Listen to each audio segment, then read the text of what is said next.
Let me walk you through the major stages involved in the grieving process or journey. I am greatly indebted to my friend and colleague, Dr. Elizabeth Kubler-Ross, for her fine work in helping clarify the stages natural, normal grief process. Stage 1 is denial. This isn't happening to me. If I just wait a while, everything will be okay and we will be back together again.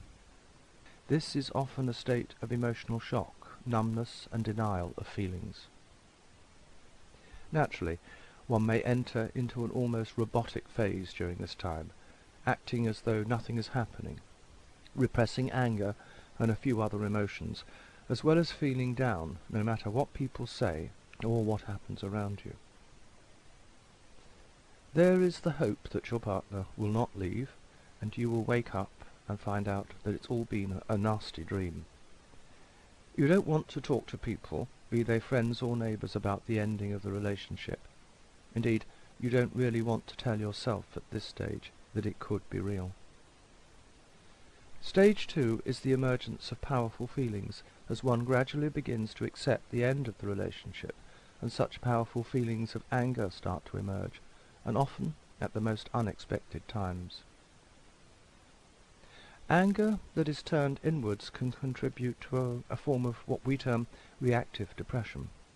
As we work on this stage, expressing the anger now feels easier, but there is also concern that the partner will not return to the relationship at any cost because of such anger, which can result in times of feeling both guilt and ambivalence. Now, the frustrations in the relationship, which built up over some time, also surface in the form of intense feelings of anger. Friends will have told you how they wondered how you tolerated your former partner for so long. In turn, it may be the case that you go to great lengths to convince others how terrible that former partner was, which often results in the catch-22 situation where you lose both ways. If you talk about how good the person is, how do you stay angry? But if you say how terrible that person is, then the question becomes, why did you choose such a terrible person to love in the first place? You have now started to work through the grief process when you admit and express such anger. Stage 3. You are beginning to face the fact that the relationship is ending, yet for a whole host of reasons, both emotional and practical, with reluctance.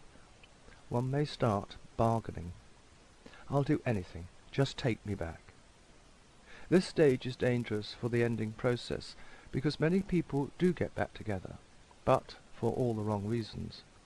To avoid loneliness and unhappiness in considering life without their partner.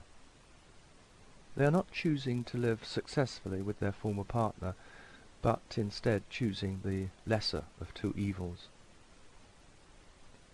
Stage 4 of grief is letting go of the relationship, and is essentially the darkness before the dawn. Very intense sadness is typical of this stage, but differs in expression from the earlier stage of intense sadness about the loss of the relationship, and extends to your life in general. Essentially, many people say, "Is this all there is to life?" There is much internal dialogue about the meaning of life. Why am I here on earth? What's the purpose of my life? This is a stage of personal growth to build a stronger identity, to find a deeper purpose for living, and to make life more meaningful. A number of people are left feeling that they can't go on living during this stage with such feelings, such as, I've tried so long and worked so hard, and here I am, down in the pits, and I don't want to let go. Because this stage sometimes comes so long after the actual separation, people are naturally surprised to feel so down and intensely sad again. It is discouraging to have worked so hard and feel so little progress. However, I have found that once people are aware of this stage, and that it is a stage that they can progress through, this makes it easier. They are essentially comforted to realize that it's a normal feeling, and they are not getting anything wrong at all. So be encouraged to know that with the right support at this stage, this grief will not last forever, and that it's very different from the earlier stage of denial grief. Stage 5 is where the stage of acceptance of the loss of the relationship begins.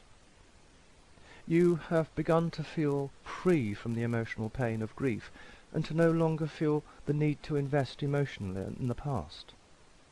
Now one can begin to move along the journey with personal freedom and independence.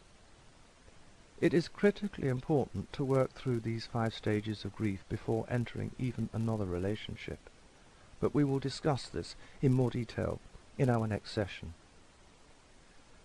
Now you feel and understand the grieving process and have permission to grieve as a healthy mental activity, you may feel freer to do some much-needed grieving, which may include some past loss besides that of the loss of the relationship currently here in your life. People I work with often find writing a letter, and certainly when my partner died, this is something didn't just find helpful at the time, but in the future, for it was something that helped me when I entered another transitionary phase in my life. In addition to our working together, I encourage you to use your close and insightful friends for support as you work through your grief. And do not talk to people who've never grieved, for they often have no understanding or respect for this powerful and all-important process. But this is something that we'll focus on in our next session in more detail. Here's a checklist for us to go through before we have our next session. 1. I give myself permission to grieve if and when I need to. 2. I'm not burying the grief and sadness anymore, but I'm trying to express it. 3. I now have physical and emotional energy from morning until night. 4. I've stopped feeling intense sadness most of the time. 5. I have no trouble concentrating. 6. I no longer feel like crying most of the time. 7. I've overcome the feeling that I'm in a dazed state all of the time. 8. My emotions and moods are back in my control. 9. I have no trouble going to sleep and sleeping all night. 10. I notice that my body weight has stabilized. 11. My appetite is good. 12. I no longer feel mechanical in my day-to-day living habits. 13. I've outgrown the feeling that I'm losing my mind. 14. I have stopped continually talking about my relationship and life crisis to people. 15. I have no thoughts of ending my life. 16. I no longer have a lump in my throat. 17. My stomach feels relaxed. 18. I am beginning to emotionally grow close to people again. 19. I understand the grief process. 20. I have identified which of the 5 stages of grief that I am currently working through. 21. I have identified what I need to grieve, be this a person, relationship, or a future. 22. I am comfortable talking about my feelings of grief with a close friend. 23. I have written a letter of goodbye to the loss I am experiencing now.